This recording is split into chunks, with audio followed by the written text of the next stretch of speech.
Alhamdulillah Rabbil Alamin. Wassallallahu wasallam wa baraka ala nabiyyina Muhammadin wa ala alihi wa ashabihi wa tabi'in wa man tabi'ahum bi ihsanin ila yaumiddin wa sallama tasliman katsira, amma ba'd. Para jamaah kaum muslimin wal muslimat rahimani wa rahimakumullah. Kita mengkaji sebuah risalah berkaitan akidahnya Al-Imam Syafi'i rahimahullah, dengan harapan kita mengkaji akidahnya Imam Syafi'i ini agar sebagian besar kaum muslimin yang bermadhab Syafi'i juga agar mereka berakidah seperti akidahnya Imam Syafi'i. Karena akidah para imam, baik Imam Syafi'i, Imam Ahmad, Imam Abu Hanifah dan Imam Malik serta imam-imam yang lain dari imam Ahlussunnah wal Jamaah, tidak ada perselisihan, tidak ada perbedaan. Oleh karenanya tidak boleh bermadhab dalam akidah kecuali satu madhab, yaitu madhab salaf, madhab Ahlussunnah wal Jamaah. Adapun dalam masalah fikih silahkan bermadhab Syafi'i, bermadhab Hambali atau bermadhab dengan madhab yang lain. Hanya tidak boleh fanatik, itu saja. Karena kepanatikan itu dilarang oleh mereka sendiri. Misalnya Al-Imam Syafi'i mengatakan terkait larangannya ya untuk bertaklid kepada mereka. Kata Imam Syafi'i, ajmal muslimuna, kaum muslimin yakni ulama Islam telah sepakat, ana man istabanat lahu sunnatun min Rasulillah, bahwa kalau sudah datang kepada dia jelas sunnahnya Rasulullah, maka fala yahilu li ahadin an yada'aha liqauli ahadin minan nas, maka tidak halal bagi dia untuk meninggalkan sunnah tersebut demi perkataan seorang manusia. Imam Abu Hanifah juga mengatakan demikian, la yahillu li ahadin an ya'khudha bi qaulina ma lam ya'lam min aina akhadnahu. Tidak halal bagi siapapun untuk berfatwa, untuk mengambil pendapat kami sementara dia tidak tahu dari mana kami mengambilnya. Demikian sikap para ulama madhab, para jemaah. Jadi bermadhab dalam masalah fikih silakan berbeda-beda, mau Syafi'i, mau Hambali, tapi yang haram itu adalah fanatik di dalam masalah mengambil pendapat. Karena pendapat ulama itu, pendapat imam-imam madhab itu butuh didalili, bukan dalil, bukan hujjah. Ya. Bahkan kata Syafi'i, idza wajadtum fi kitabi khilafa sunnati Rasulillah, kalau kalian dapati dalam kitab-kitab saya berbeda dengan sunnah Nabi, menyelisih sunnah Nabi, bertentangan dengan sunnah Nabi, maka faqulu bi sunnati Rasulillah, maka berfatwalah kalian, berpendapatlah kalian, maka berkatalah kalian dengan sunnah Rasulullah sallallahu alaihi wasallam, wadda'u qauli, dan tinggalkan pendapatku. Demikian insafnya para imam kita, para jemaah. Bahkan sampai Syafi'i juga mengatakan kullu haditsin anin nabi sallallahu alaihi wasallam fa huwa qauli. Setiap hadis-hadis yang sahih dari Nabi maka itulah pendapatku. Wa illam tasma'uhu minni, walaupun kalian tidak mendengarnya dariku langsung. Jadi Syafi'i kalau berpendapat, kalau misalnya berfatwa, itu pasti bawakan dalil. Maka kita bukan mengikuti pendapat atau perkataannya, tapi mengikuti dalil yang dibawakannya. Maka semata-mata mengikuti perkataan ulama ini bukan dalil. Jemaah, Imam Ahmad mengatakan la tuqalliduni wa la tuqallidu Malikan. Jangan kalian taklid kepadaku, kepada Malik, wala Syafi'i kepada Syafi'i, wala Auza'i, wala Thawri. Jangan juga kepada imam-imam yang lain taklid. Wa khudh min haitsu akhadhu, tapi ambil dari mana mereka mengambil. Yani setiap imam-imam madhab mengarahkan manusia agar mengikuti pendapat mereka itu dengan dasar dalil. Adapun dalam masalah akidah tidak boleh bermadhab dengan keanekaragaman madhab. Oleh karenanya datang kaidah dalam masalah akidah, la ta'adudiyyata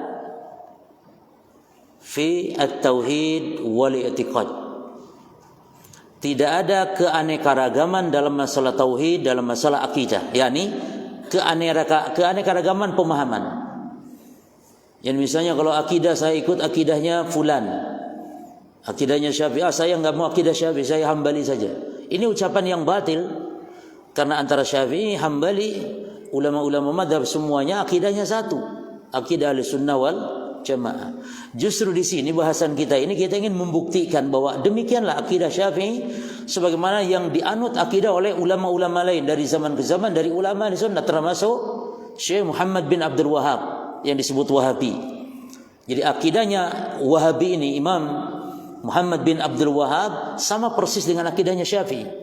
Kalau kita baca nanti bagaimana akidahnya Syekhul Islam Ibnu Taimiyah, bagaimana akidahnya hatta ulama-ulama di zaman kita, akidahnya Syekh bin Baz, akidahnya Syekh Ibnu Utsaimin, akidah Syekh Saleh Fauzan, itu akidahnya satu dengan akidah sampai ke imam madhab, sampai kepada para tabi'in, tabi'in, sampai kepada para sahabat, sampai kepada Rasulullah sallallahu alaihi wasallam. Lihat di halaman di muqaddimah para jemaah. Mu'allif mengatakan fa'tiqadul a'immatil arba'ah Abi Hanifah wa Malik wa Syafi'i wa Ahmad rahimahumullahu huwa ma nataqa bihil kitabu was sunnah. Maka akidah imam yang empat, Abu Hanifah, Malik, Syafi'i, Ahmad, semoga Allah merahmati mereka semuanya, akidah mereka adalah akidah ma nataqa bihil kitabu was sunnah, apa yang dituturkan, nataqa apa yang diucapkan oleh Al-Qur'an, oleh sunnah. Wa ma kana alaihi sahabatu wa tabi'una lahum bi ihsan, dan juga apa yang dituturkan oleh para sahabat, para tabi'in yang mengikuti para sahabat dengan baik. Walaysa baina haula la'immah walillahil hamdu niza'un, ya, dan tidak ada di antara imam yang empat walhamdulillah, atau para imam-imam walhamdulillah, niza'un fil aqidah wa usuliddin, tidak ada perbedaan walhamdulillah. Hanya ada satu perbedaan, yaitu Imam Abu Hanifah jemaah dalam masalah iman. Jadi Imam Abu Hanifah ini menyelisihi imam-imam yang lain. Cuma penyelisihan Imam Abu Hanifah hanya satu poin saja dalam masalah iman, sehingga tidak bisa dikatakan Imam Abu Hanifah adalah ahli bid'ah karena sebab menyelisih dalam masalah akidah kepada imam yang lain. Karena ketergelinciran kesalahan Imam Abu Hanifah ini hanya di satu poin saja, dan itu pun para jemaah tidak seperti penyimpangan-penyimpangan yang lainnya dari kelompok-kelompok yang lainnya dari masalah iman. Tidak sama, karena Imam Abu Hanifah mengatakan amal itu bukan bagian iman, tapi kewajiban, tuntutan. Jadi sebenarnya menurut Imam Abu Hanifah amal itu wajib. Cuma masalahnya ini Imam Abu Hanifah tidak mau mengatakan kalau amal bagian dari iman, seperti akidah Ahlussunnah. Sehingga para ulama pun membedakan Abu Hanifah dan juga termasuk banyak para ulama Kufah dalam masalah iman. Mereka adalah murji'ah, namun diberi tanda dalam tanda kutip murji'ahnya al-fuqaha, murji'ah fuqaha. Ada lagi ulama yang menamakan murji'ah ahli sunnah. Jadi jangan bingung, kok murji'ah? Murji'ah kan ahli bid'ah, tapi kok murji'ah ahli sunnah? Maksudnya murji'ah yang ringan, tidak seperti Jahmiyah yang murji'ahnya rusak, sesat. Itu jelas jemaah ya, nanti akan terbahas insyaallah. Jadi semua poin akidah imam yang empat itu semuanya sama, kecuali satu memang dalam masalah iman. Dan juga ada pernyataan ulama, di antaranya Syekh Muhammad bin Abdurrahman Al-Khumais atau Al-Khamis hafizahullah, beliau mengatakan dalam kitab Ta'liq, ya, komentar beliau, penjelasan singkat beliau terhadap akidah tadmuriyahnya Syekhul Islam, di situ beliau mengatakan kalau Imam Abu Hanifah itu telah rujuk. Apalagi ada yang mengatakan demikian ya. Jadi Imam Abu Hanifah telah rujuk dalam masalah iman, yakni rujuk kepada akidah Ahlussunnah wal Jamaah. Hatta walaupun tidak rujuk tidak masalah, Imam Abu Hanifah tetap ulama Ahlussunnah. Adapun masalah ketergelinciran tidak masalah, karena banyak poin-poin semuanya, akidah semuanya sama dengan Ahlussunnah wal Jamaah. Taib.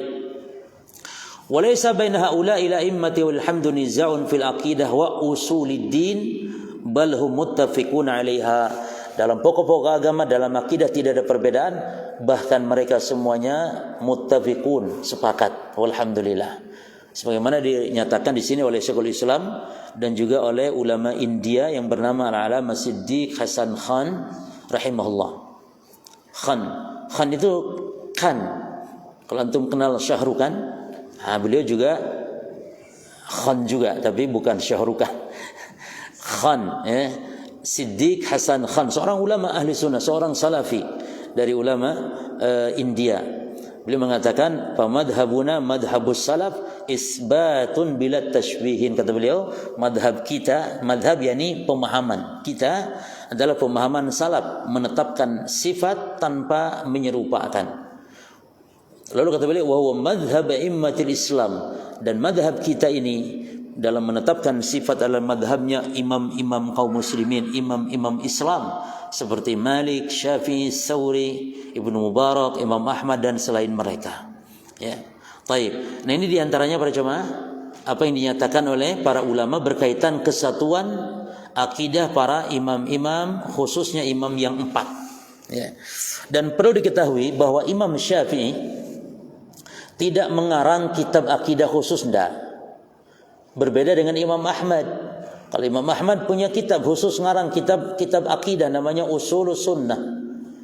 Imam Ahmad. Imam Abu Hanifah ngarang kitab namanya Fiqhul Akbar tentang akidah. Ya.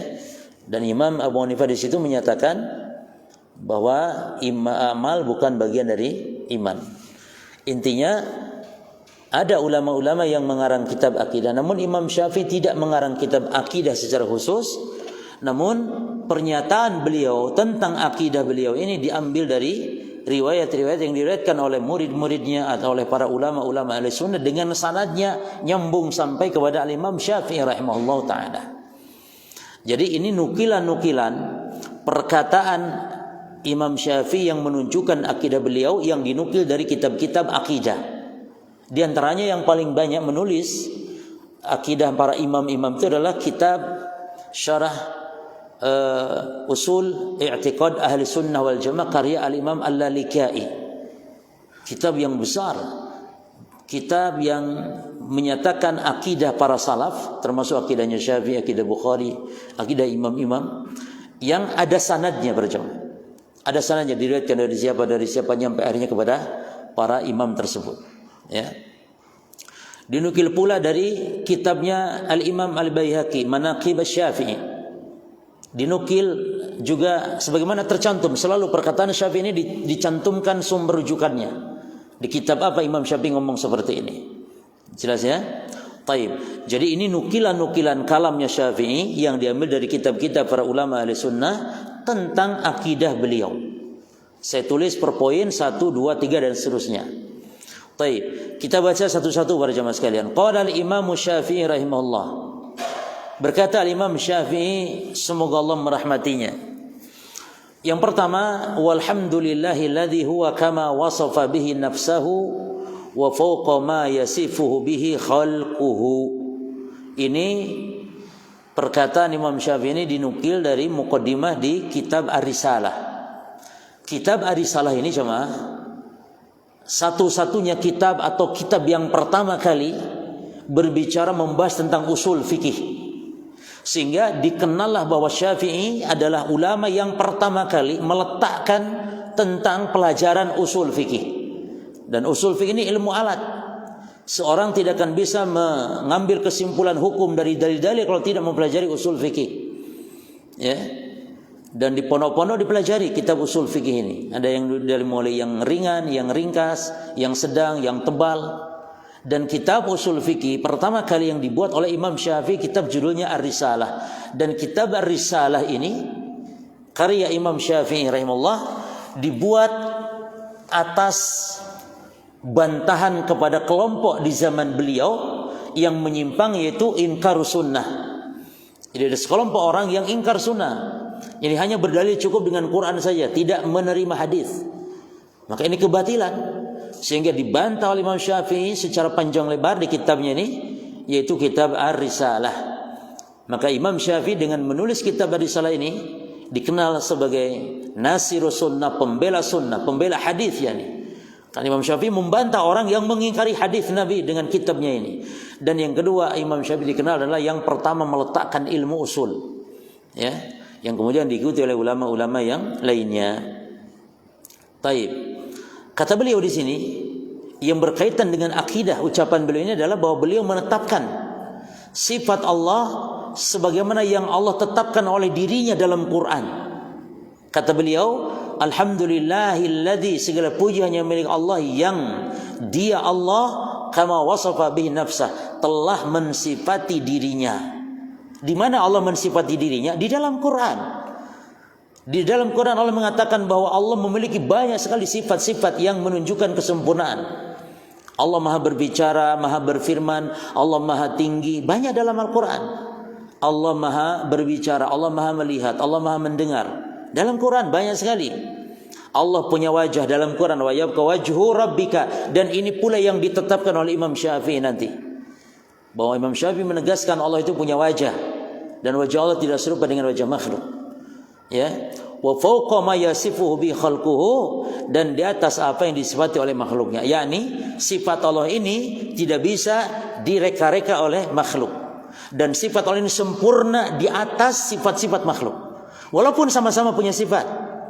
Adam punya sifat, kita manusia punya sifat, sebagaimana Allah punya sifat, tapi sifat Allah fawqa, di atas apa yang disifatkan oleh makhluknya. Jelas sama ya? Jadi laisa kamitslihi syai'un wa huwas samiul basir. Nah, dan penetapan sifat seperti ini ditetapkan oleh ulama-ulama lain. Di antaranya Ibnu Taimiyah mengatakan, iman kepada Allah adalah al-iman bima wasafa bihi nafsahu. Tuh. Jadi akidah ulama kita ini para jemaah dari zaman ke zaman tidak ada perubahan. Akidah salaf itu akidah yang itu aja dari zaman dulu sampai sekarang sampai hari kiamat, pelajarannya itu saja. Tidak ada perubahan. Padahal beda zaman, beda negeri, tapi semua ucapannya mereka satu. Lihat Ibnu Taimiyah hidup di abad ke-7, sama dengan yang diucapkan Syafi'i. Kata Ibnu Taimiyah rahimahullah, al-iman bima wasafa bihi nafsahu fi kitabih. Beriman kepada Allah itu adalah beriman diantaranya kepada apa yang Allah sifatkan atas dirinya dalam kitabnya. Wa bima wasafahu bihi rasuluh, dan apa yang disifatkan rasulnya Muhammad di dalam hadis. Ya. Demikian pula Syekh Muhammad bin Abdul Wahhab ketika beliau menulis surat kepada penduduk Al-Qasim.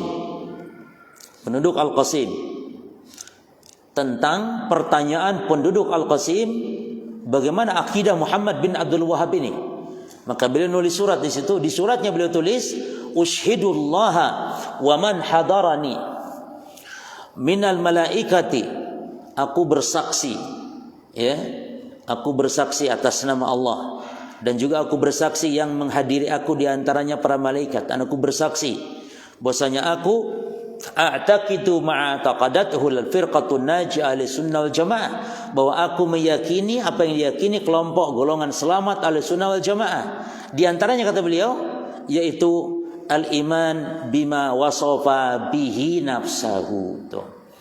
Jadi lagi-lagi antara Syafi'i, Ibnu Taimiyah, antara Muhammad bin Abdul Wahhab yang suka dijuluki Wahabi, ya. Maka akidahnya sama tentang penetapan sifat, yakni menetapkan sifat apa yang Allah tetapkan atas dirinya. Baik, ini poin pertama jemaah. Poin yang kedua, Imam Syafi'i mengatakan qala Allahu tabaraka taala, Allah tabaraka taala berfirman, "Wa ma khalaqtul jinna wal insa illa liya'budun." Tidaklah aku ciptakan jin dan manusia kecuali untuk beribadah. Lalu kata Syafi'i, khalaqallahu ta'ala al-khalqa li'ibadatihi. Allah menciptakan makhluk untuk beribadah kepadanya. Lalu kata Syafi'i, su'ila Malik. Imam Malik ditanya anil kalam wa tauhid, tentang tauhid. Tentang kalam, tentang tauhid. Maka kata Imam Malik, yakni Syafi'i, berdalil dengan ucapan gurunya Imam Malik bahwa tauhid itu adalah, hakikat tauhid adalah tauhid ibadah. Kata Imam Malik, muhalun an nadhunna bin Nabi sallallahu alaihi wasallam annahu 'allama ummatul istinja. Suatu hal yang muhal, yang mustahil. Mustahil kalau kita menuduh, menyangka Nabi Muhammad mengajari umatnya cebok, istinja, namun walam yu'allimhumut tauhid, namun tidak mengajarkan tauhid. Ini perkara mustahil kata Imam Malik. Lalu apa tauhid yang dimaksud? Kata Imam Malik, at-tauhid ma qala Nabi sallallahu alaihi wasallam umirtu an uqatilan nas hatta yaqulu la ilaha illallah. Jadi tauhid menurut Imam Malik adalah la ilaha illallah, tauhid ibadah. Tauhid yang dengannya diutus para nabi dan rasul. Jadi tauhid bukan rububiyah, bukan asma wa sifat. Yani inti tauhid apa? Ibadah. Karena sebagian orang dianggap tauhid itu tauhid rububiyah saja. Kalau meyakini Allah ada, meyakini Allah pencipta, mukmin sudah. La ya jamaah. Itu imannya Abu Jahal itu. Kalau cuma sebatas meyakini Allah pencipta itu adalah iman Abu Jahal. Abu Jahal itu beriman loh jemaah. Dalam surah Yusuf ayat 100. Coba tolong dicek jemaah yang bunyinya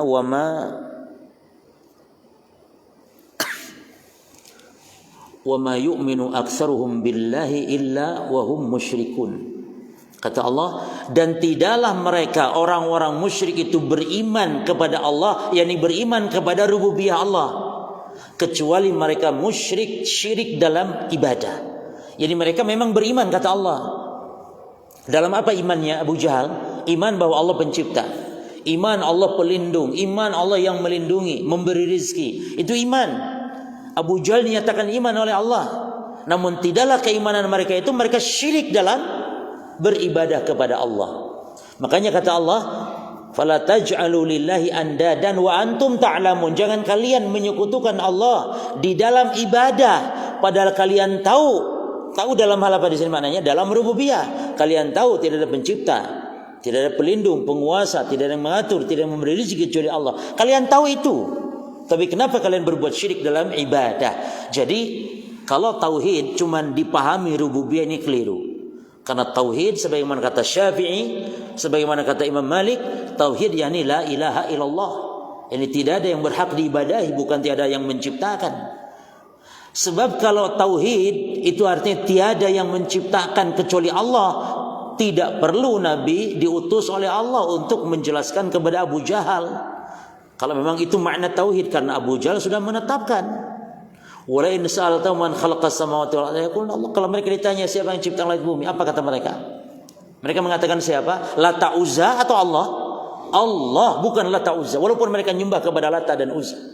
Tapi yang menciptakan, yang melindungi, mengatur alam semesta Allah kata mereka. Berarti jelas kalimat la ilallah bukan tiada pencipta, tapi tiada ilah sesembahan yang benar yang berhak diibadahi kecuali Allah. Dan ini dinyatakan oleh Imam Syafi'i rahimahullah berdalil dengan perkataan Imam Malik gurunya. Ya. Baik. Yang ketiga jemaah. Al-qaulu fi sunnati, berkata Syafi'i, al-qaulu fi sunnati, berbicara yakni meyakini. Gitu. Karena pembahasan akidah kalau berkata ini maknanya berbicara, maknanya meyakini. Al-qaulu meyakini fi sunnah, di dalam sunnah. Sunnah maknanya tauhid di sini atau akidah maknanya. Yani keyakinan di dalam akidah. Itu terjemahannya. Sebab kata Imam Ibn Rajab, as-sunnah itu maknanya adalah al-aqidah as-sahihah. Ats-tsabitatu minal kitab wa sunnah. Akidah yakni as-sunnah yakni akidah yang sahih. Maka kalau dikatakan kitab usul sunnah, dulu imam-imam kita, Imam Ahmad punya kitab usul sunnah. Kata-kata sunnah ini maknanya apa jemaah? Akidah maknanya. Bukan hadis. Karena sunnah itu banyak makna. Bisa dimaknai hadis, bisa dimaknai akidah. Nah, kalau ulama kita dulu nulis kitab namanya usul sunnah, syarah sunnah. Seperti Imam Al-Muzani, murid Syafi'i, nulis kitab Syarah Sunnah. Maksud sunnah yakni akidah, yakni penjelasan akidah ahli sunnah. Si fulan di atas sunnah, main si fulan di atas akidah yang sahihah, bukan di atas akidah yang bid'ah. Jadi si fulan ahli sunnah maknanya si fulan di atas akidah yang lurus. Sebagaimana kata Ibnu Rajab, as-sunnah hiya ibarah. Sunnah yakni ibaratun amma salima minasyubuhati fil i'tiqadat, kata Imam Ibn Rajab. Sunnah adalah ungkapan untuk menunjukkan terselamatnya seseorang dari syubhat penyimpangan dalam masalah i'tiqadat. Itu kata-kata sunnah. Jadi kalau ada ucapan sunnah itu harus dilihat dari sisi mana dia bicara. Kalau misalnya sholat qobliyah itu sunnah, maknanya ini sunnah ditinjau dari ulama fikih. Senin Kamis puasa ini namanya sunnah. Ini sunnah maknanya ini ulama fikih. Tapi kalau misalnya si fulan di atas sunnah, yani si fulan di atas akidah yang sahihah, bukan akidah yang bid'ah maknanya. Sebagaimana kata Imam Ibnu Rajab, termasuk ucapan Syafi'i di sini. Kata Syafi'i, al-qaul yani keyakinan fi sunnah di dalam akidah. Allati ana 'alaiha yang aku ada di atasnya, kata Syafi'i. Wa raaitu ashabana, dan juga aku melihat para sahib-sahib itu, para murid-murid atau para guru-guru kami 'alaiha yang juga ada di atasnya. Dari kalangan siapa? Ahlul hadis. Alladzina ra'aituhum, yang saya lihat mereka ahlul hadis. Wa akhadtu anhum, dan juga yang saya mengambil ilmu, mengambil akidah itu dari mereka. Mislu Sufyan, seperti Sufyan. Sufyan ini gurunya Syafi'i, Sufyan ibnu Uyainah. Jadi kalau ada kata-kata Sufyan yang ngomongnya Syafi'i, maka Sufyan bukan Sufyan Tsauri, tapi Sufyan ibnu Uyainah, ulama Mekah. Ya, ulama Mekah yang Sufyan ibnu Uyainah ini hajinya itu sampai 70 kali jemaah. Tapi tidak pernah disebut Pak Haji Sufyan. 70 kali. Beliau di akhirnya, akhir hajian terakhir itu cuma ngomong begini, ya Allah, saya sudah malu, yani tiap hari, tiap tahun saya hajian, saya sudah malu. Doa saya selalu diijabah. Ya. Doa saya selalu dijawab, saya sudah malu ya Allah. Maka beliau setelah mengatakan demikian, beliau meninggal dunia, tidak lagi haji di tahun berikutnya. Ya.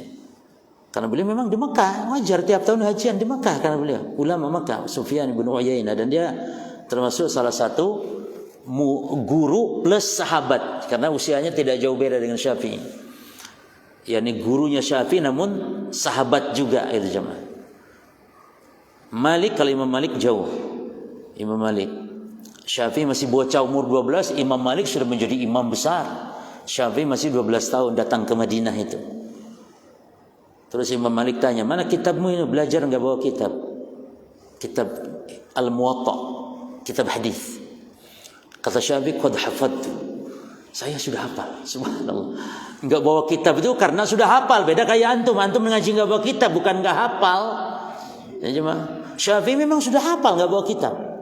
Lalu Imam Malik marah ya dengar seperti itu. Diuji ternyata benar hafal percuma. Sehingga Imam Malik kagum kepada Al-Imam Syafi'i rahimahullah taala, umur 12. Maka kebiasaan ulama menghafal yakni Al-Qur'an itu sudah biasa. Umur 9 tahun Syafi'i hafal Qur'an. Umur 12 tahun hafal kitab Al-Muwatta-nya Imam Malik. Yang kitab tersahih setelah Qur'an di zamannya. Kitab Al-Muwatta. Bukhari belum ada.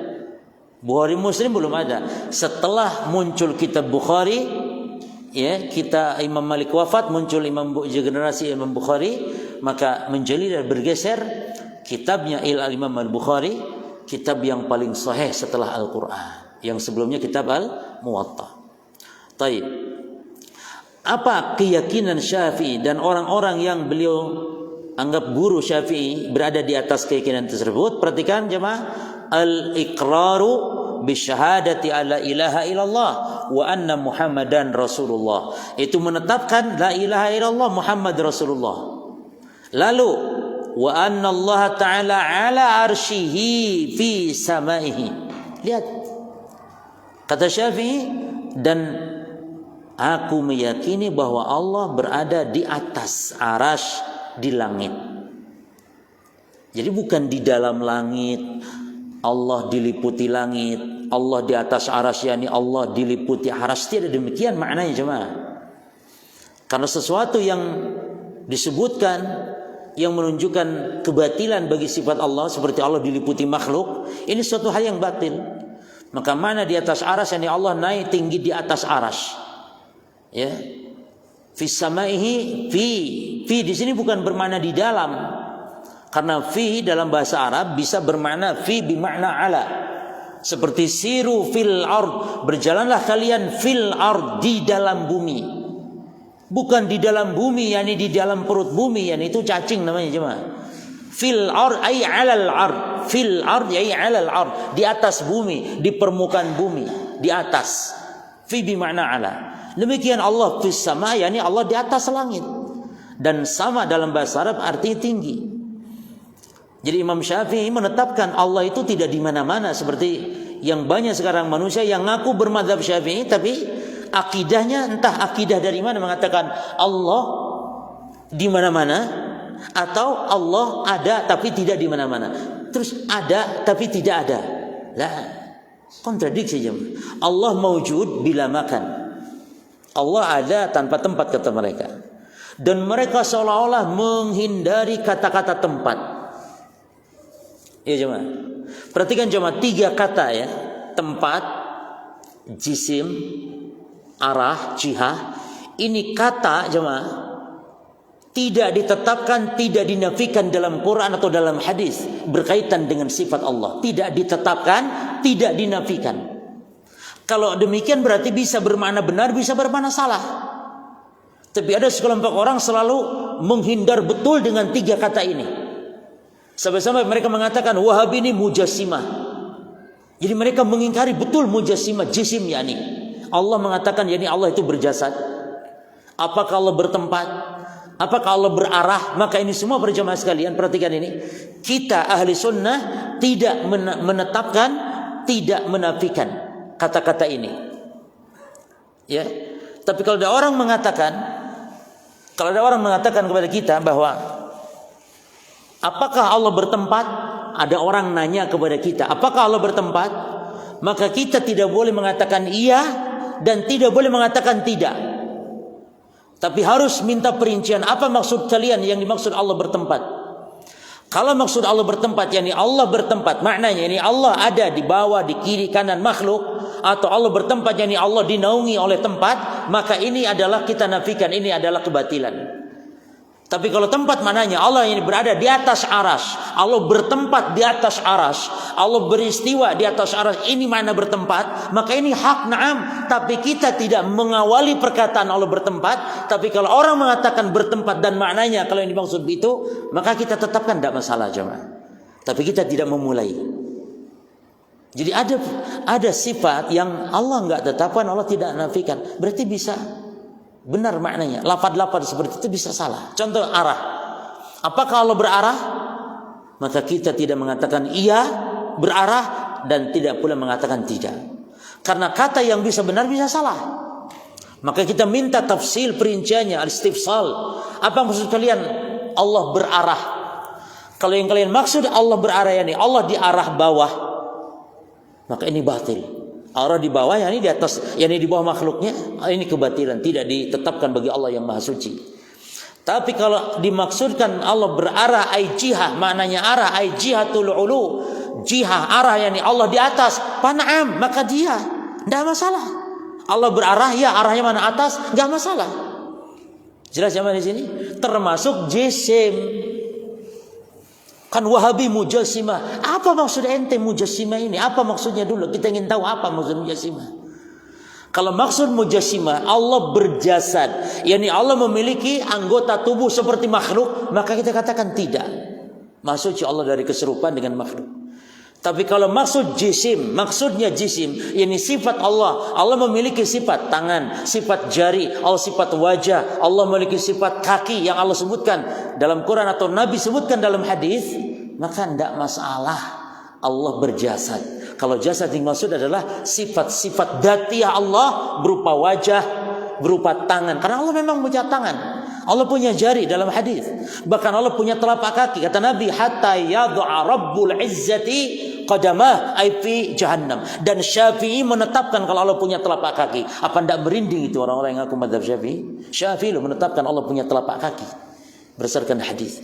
Karena memang ahli sunnah kaum yang paling tunduk terhadap dalil. Masih tidak paham di otak, pokoknya imani. Allah punya kaki, punya kaki. Dan punya keyakinan tidak serupa kaki Allah dengan kakinya makhluk. Jelas jemaah? Jadi kalau ahli bidah itu merinding kalau dengar Allah punya kaki. Kaki, mosok. Jadi mosok. Setiap ada ayat, ada hadis yang dianggapnya tidak masuk akal, langsung gemeter, langsung mosok. Mosok sih. Ndak boleh mosok. Iyo pokoknya iyo wis. Paham ndak? Ndak paham wis pokoknya iyo imani ae. Jelas ya Maya? Baik. Lalu kita baca dulu, nanti kita jelaskan perkataan ulama yang lain. Yaqrubu min khalqihi, Allah itu beristiwa di atas arasnya, di atas langit kata Syafi'i, namun dekat dengan makhluknya. Persis akidahnya para ulama-ulama ahli sunnah yang lain. Kalau ulama telah membahas sifat tinggi Allah, pasti dibahas sifat kebersamaan Allah dengan makhluk. Supaya orang nanti ada yang mungkin pikirannya mungkin menggambarkan kalau Allah di atas aras berarti Allah tidak dekat dengan makhluk. Mungkin ada yang menggambarkan demikian, maka dibahas oleh ulama. Allah itu maha tinggi, setelah dibahas ketinggian Allah, Allah berada di atas langit zatnya, Allah tinggi sifatnya, baru dibahas tentang ma'iyatullah, kebersamaan Allah dengan makhluk. Dan ini banyak ayatnya, wa ma'akum aina ma kuntum. Innallaha ma'as sabirin. Ana ma'akuma asma'u wa ara, kata Allah. Aku bersama kalian berdua wahai Musa dan Harun. Aku mendengar, aku melihat. Aku bersama kalian berdua, ma'akuma. Aku bersama kalian. Lalu kata Nabi dalam gua Sur kepada Abu Bakar, la tahzan innallaha ma'ana. Jangan sedih, bukan jangan takut jemaah. Jangan sedih Abu Bakar, kata Nabi. Dan ini disebutkan Allah dalam Quran, menunjukkan kehebatan Abu Bakar. Disebut oleh Allah. Walaupun enggak disebut nama Abu Bakarnya, tapi sahibnya disebutkan. Maksud sahib siapa? Abu Bakar. La tahzan, jangan sedih. Innallaha ma'ana, karena Allah beserta kita. Apakah Allahnya ada di gua Sur? La, Allah fis sama, istiwa di atas aras, tapi Allah menyertai Nabi Muhammad. Maka ahli sunnah meyakini ini. Demikian Syafi'i, Allah dekat dengan makhluknya. Bagaimana dekatnya Allah? Kaifa sya'a, sebagaimana yang Allah kehendaki. Wa anallahu ta'ala yanzilu ila sama'i dunya, dan Allah turun ke langit dunia. Kaifa sya'a, sebagaimana yang Allah kehendaki pula. Kita akan bahas dua sifat jemaah. Yang pertama sifat yakni bahwasanya Allah turun, ya, sifat nuzul. Yang pertama tadi Allah maha tinggi, istiwa di atas aras, sifat istiwa sebenarnya. Lalu yang kedua sifat nuzul, sifat Allah turun. Imam Syafi'i mengatakan Allah turun ini berdasarkan hadis. Kata Nabi, liyanzilu rabbuna, Rabb kita turun. Kata Nabi, Rabb kita turun, Allah yang turun. Ahli bid'ah mentakwil yang turun malaikat bukan Allah. Terus kenapa kalau yang turun Allah? Kalau yang turun Allah nanti kayak kita turun dari meja. Itu kan ente yang memang otaknya langsung kebayang tuh manusia saja. Gitu cuma. Mereka tuh tidak berpikir laisa kamis itu enggak. Langsung saja otaknya main. Bahwa kalau Allah turun berarti kayak kita dong nantinya. Itu kata ente. Padahal kata Allah, Allah turun. Kata Nabi, Allah turun. Tapi kata Allah pula, kata Nabi pula tidak serupa. Berarti kita harus imani, menetapkan nama dan sifat itu dengan keyakinan tidak serupa dengan makhluk. Tidak tahrif, tidak tamsil, tidak takyif. Kan begitu akidah kita jemaah. Jadi kata Nabi, yanzilu rabbuna azza wa jal, Rabb kita turun kula lailatin, setiap malam, ila sama'i dunia, ke langit dunia. Bukan ke dunia, ke langit yang dekat dengan bumi ini. Ke langit yang dekat dunia. Kapan turunnya Allah? Hina yabqa sulusul lailil akhir, setiap sepertiga malam tersisa. Setiap sepertiga malam tersisa. Fayaqulu, kata Nabi, lalu Allah berfirman. Tuh, masa malaikat ngomong begini? Man yad'uni fa'astajibala, siapa yang doa aku ijabah, kata Allah.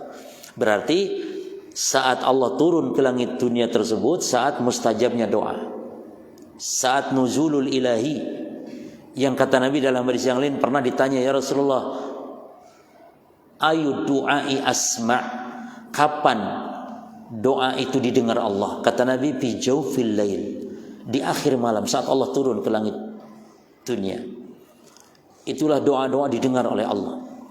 Itulah kalau kita dagang pasti rame, pasti laku, pasti untung besar. Yani saat-saat memang Allah menganugerahkan karunia yang tidak dianugerahkan di waktu yang lain, agar manusia berlomba, agar manusia ini pada dagang semuanya. Ini hari pasaran, ini hari rame, silakan dagang, ambil modal, dagang. Jangan sampai tidak dagang, rugi kalau tidak jualan. Ibarat begitu jemaah. Maka harus berlomba. Setiap sepertiga malam yang akhir berlomba untuk berdoa. Hatta jemaah minimal walaupun antum tidak sholat, di sepertiga malam yang akhir antum bangun walaupun untuk sekedar buang air kecil. Antum bangun sepertiga malam, ya jemaah, kata Nabi di sini Allah berfirman apa? Man yastaghfiruni fa'aghfirullah. Siapa yang mohon ampun aku ampuni. Apa ndak bisa kita cuma sekedar istighfar? Wabil asharihum yastaghfirun. Di waktu sahur, yakni waktu sepertiga malam yang akhir, mereka pada beristighfar kepada Allah.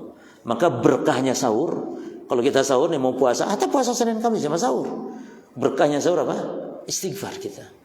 Kalau kita tidak bangun kan tidak istighfar. Bangun kita makan sahur istighfar. Astagfirullah, astagfirullah. Hatta buang air kecil. Adzan, fadhal. Fadhal adzan dulu.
Bismillah, alhamdulillah, wassalatu wassalamu ala rasulillah wa ala alihi wa ashabihi wa man wala, amma ba'd. Para jamaah kaum muslimin wal muslimat rahimani wa rahimakumullah. Di antara sifat Allah yang ditetapkan oleh Imam Syafi'i adalah sifat an-nuzul. Dan ada nama lainnya al-hubut, dan ada nama lainnya yaitu at-tadalli. Ini semuanya sama bermakna Allah turun. Nuzul atau hubut atau at-tadalli, yakni ke langit dunia, yang mana disebutkan dalam hadis ini hadis sahih riwayat Imam Bukhari, Imam Muslim, ya. Yani yanzilu rabbuna tabaraka wa taala ila samai ad-dunya. Yang berakidah seperti ini bukan hanya Syafi'i, tapi bukan hampir seluruh ulama-ulama ahli sunnah, kecuali ahli bid'ah yang mengatakan mereka yang turun bukan Allah, mereka mentakwil. Imam Abu Hanifah ketika ditanya tentang hadis nuzul, dan hadis ini namanya dijamakan ulama hadisun nuzul namanya. Hadisu an-nuzul, hadis tentang turunnya Allah. Ada lagi hadis itu namanya hadis surah, hadis tentang bentuk, yakni Allah menciptakan Adam di atas bentuknya. Ini ulama menyebutnya ini hadis surah. Dan banyak orang tersesat di poin ini, ya, sehingga mereka mengingkari sifat Allah Subhanahu wa taala. Jadi Adam diciptakan oleh Allah dalam bentuknya. Ini bentuknya ini, domir kata gantinya ini kembali bisa kepada Allah, bisa kepada Adam. Kalau kembali kepada Allah maknanya Allah menciptakan Adam dalam bentuknya Allah. Khalaqallahu Adam ala suratihi. Ay ala suratillah. Tidak masalah jemaah. Maka selalu jangan gemeter kalau ada ayat-ayat seperti itu, hadis-hadis seperti itu berkaitan sifat Allah. Tetapkan tanpa menyerupakan, selesai. Contohnya hadis surah. Sampai ulama banyak membahas. Ada yang membuat kitab, satu jilid kitab menjelaskan hadis surah ini, ya, dengan detailnya. Ini dibahas domir kembali kemana, kalau ke Adam bagaimana, kalau pada Allah gimana. Maka kita katakan jemaah, Nabi mengatakan innallaha khalaqa Adam ala suratihi, bahwasanya Allah menciptakan Nabi Adam di atas bentuknya. Kalau maksud domirnya ini kembali kepada Allah berarti ala suratillah, dalam bentuk Allah, tidak masalah. Dan itu maknanya apa? Ya ini sama-sama punya sifat.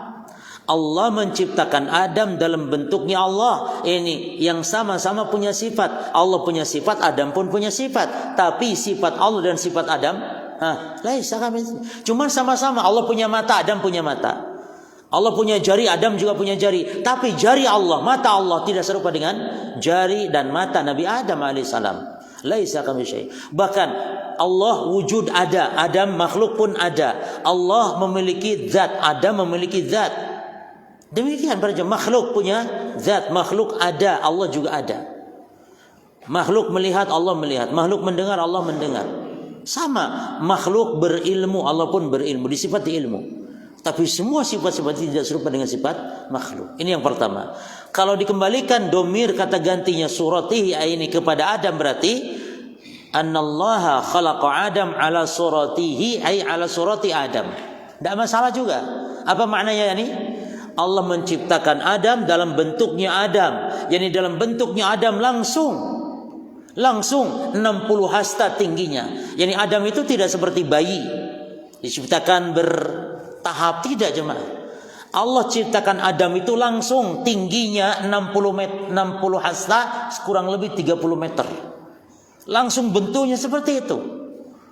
Maka disebutkan bahwa ahlul jannah nanti ka surati abihim Adam sittuna dira'an tulun fis sama. Ahlul jannah di surga nanti akan seperti Nabi Adam, tingginya 60 hasta. 60 hasta itu ini jemaah, dari ujung ini sampai sikut itu 1 hasta ini.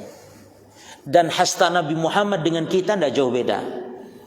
Nabi Muhammad walaupun sudah meninggal 14 abad yang lalu, tapi dengan kita secara umum umat Nabi Muhammad tingginya sama, usianya juga sama. A'mar ummati ma baina 60 wa 70 sana. Umur umatku kata Nabi antara 60-70 tahun saja. Berarti yang sekarang 50 jemaah, berarti tinggal 10. Yang 55 tinggal 5. Yang 60 sentek. Yang 60 jemaah udah habis sebenarnya. Sudah habis. Sudah harusnya sudah enggak mikir-mikir lagi dunia sudah. Sudah habis yang 60. Tapi enggak nih, 60 masih bergaya saja, masih mencari-cari akhwat. Masya Allah. Boleh jemaah, boleh.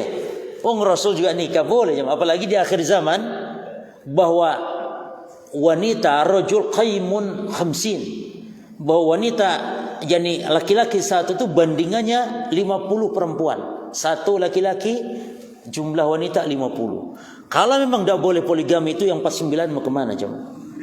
Makanya alhamdulillah ya, selama masih satu berarti slot masih 3, alhamdulillah. Yang 2 slot tinggal 2, yang sudah 3 slot tinggal 1 ya. Baik.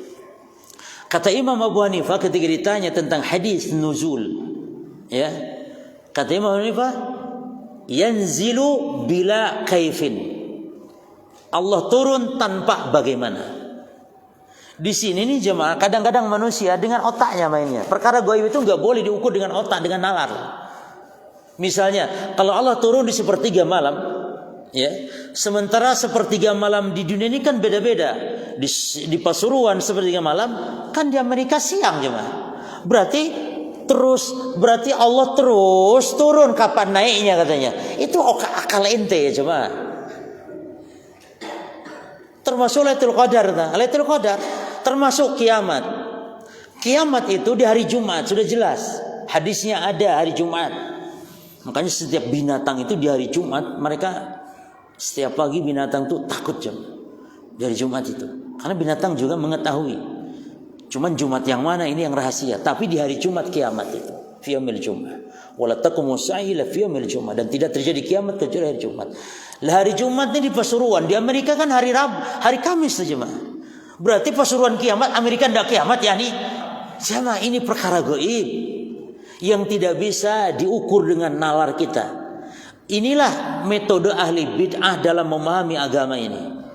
Jadi mereka mengukur dalil itu dengan akal, menjadikan akal dalil yang utama. Kita ahli sunnah dijadikan akal ini dalil, akal dijadikan dalil, tapi taba'an lastiklalan. Jadi akal dijadikan dalil itu taba'an, pengikut kepada sunnah, kepada Al-Quran, kepada wahyu. Jadi akal ini nomor 2, akal ini makmum, wahyu imamnya. Kalau ahli bidah dibalik, akal imamnya, wahyu ini makmum. Kalau wahyu tidak sesuai akal, ditolak atau ditakwil atau dibiarkan. Ini yang dimaksud ahli sunnah tidak menjadikan akal sebagai dalil. Maksudnya sebagai dalil utama, sebagai dalil pertama, sebagai dalil dasar. Tidak, tapi dalil pengikut. Makanya adanya Allah ditetapkan oleh akal. Adanya Allah oleh akal. Tapi kita menetapkan bukan langsung dengan akal, tapi dengan apa dulu adanya Allah? Dengan wahyu dulu, dengan Quran, dengan sunnah, adanya Allah. Baru akal bermain juga, baru naluri juga. Ya, sifat ketinggian Allah ditetapkan dengan akal.